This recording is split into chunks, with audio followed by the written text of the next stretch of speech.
Hello everyone, today we are going to finish 9.3.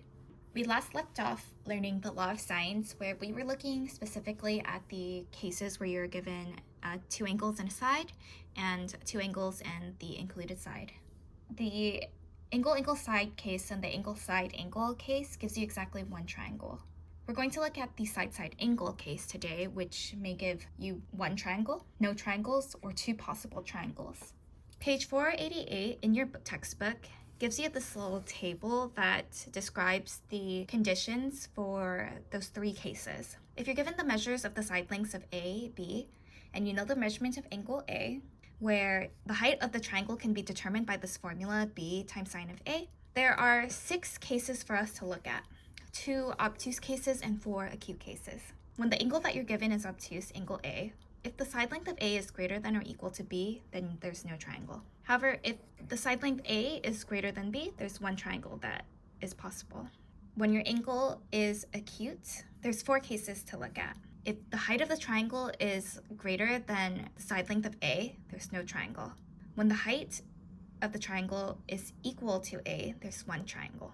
When the height is less than A, which is also going to be less than B, there's going to be 2 triangles. And lastly, when A is greater than or equal to B, there's one triangle. So we are going to use this guideline to determine which case we are in. So let's get started with example 4.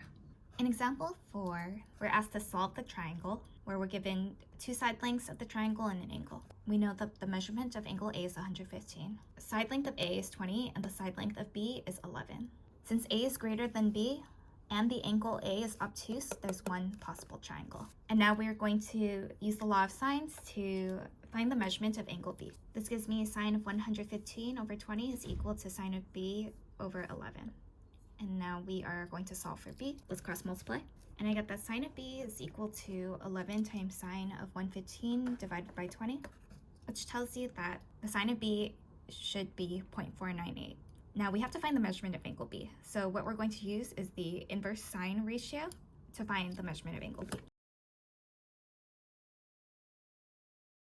So I got that the measurement of angle B is 29.9 degrees.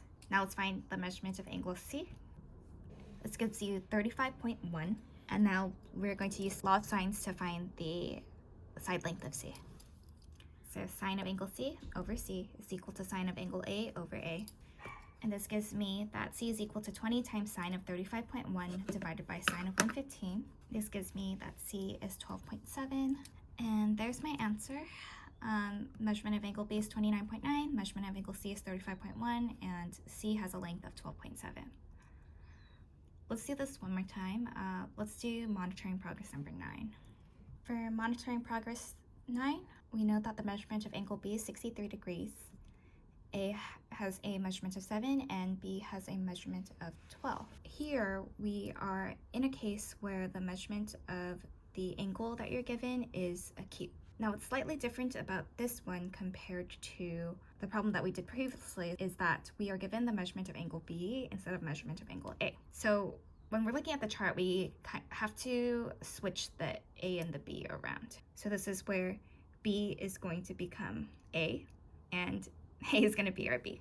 So it's like we're in this case right here where A is greater than or equal to B because the side length of the side that's opposite the angle that we're given is greater than the other side. This is a case where there is one triangle. And we're going to use the same procedure as before to solve this triangle. I get sine of 63 over 12 is equal to sine of A over 7. Sine of A will be equal to 7 times sine of 63 over 12, but since we're looking for the measurement of angle A, we want to take the inverse sine of this value right here. This gives me 31.3. Now that we know the measurements of angle B and angle A, we can find the measurement of angle C. And now let's use law of sines to find the measurement of the side length of C. Let's cross multiply and isolate C, and then we just gotta put this into our calculator and you get 13.4. Let's move on to example 5. In example 5, we are given that the measurement of angle A is 51 degrees, the measurement of A is 3.5, and the measurement of B is 5. So let's check our chart to see which situation we're in. Even though this example tells us that this is no solution, we want to check to see why there's no solution. The angle that we're given is acute, and we know 3.5 is less than b. So what we want to do is we are going to calculate for h, and we're going to see if h is greater than a or h is less than a. And that's going to tell us whether we have no triangle or two triangles. We use this equation for h, b sine of a. In situations where you're given the measurement for angle b, this equation also works. But since we're given angle a, we're going to use this one. So we get that the height is going to be 5 times sine of 51. So the height of the triangle is 3.9. So the height is greater than a, therefore there's no triangle. And just as a reminder, the case in which you have no triangle, this occurs when your angle A is obtuse and B is greater than or equal to A, or when the angle that you're given is acute and the height is greater than A, just like the example that we just did. Lastly, let's move on to example 6. In example 6, we're given a triangle where the measurement of angle A is 40 degrees, A has a length of 13, and B has a length of 16. Here, the side length B is greater than A. When this occurs, there are two possible triangles. So we're going to start off the problem just like we have been doing before. Use the law of sines to find the measurement of angle B. Now let's solve for B.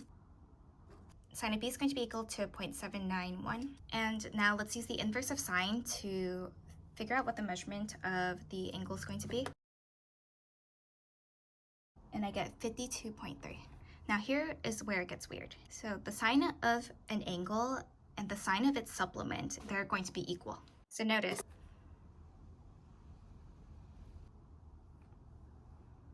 that those angles have the same sine value. So we actually have two possible measurements for angle B. We have 52.3 and we have its supplement 127.7. Now this is the reason why there are two possible triangles in this situation. And now we just have to solve the two cases separately. We want to find the measurement of angle C for case 1. So in this first case, the measurement of angle C is 87.7, and let's find the measurement of the side length of C. Now let's just solve for C. And I get that C has a side length of 20.2. And now we solved the first case. Let's find angle C and the side length of C for the second triangle, where the measurement of angle B is 127.7.